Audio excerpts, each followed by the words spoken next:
Dahon yan eh, dahon. Oh, lumilipad-lipad nga oh. Tignan mo. Dahon. Oh, bungo oh. Tawag na reflection niya sa salamin eh. Ayan oh. Pag natigil yung lipad ng dahon, mukhang bungo. Oh, diba? Na forma ng bungo. Nakakatakot. Ano yan eh, building ng Philippine Heart Center.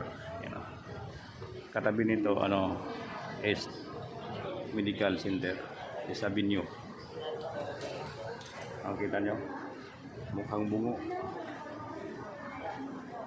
Pansin ko lang dito nakaupo ako eh. So, mataas lang talaga ang kaso ko.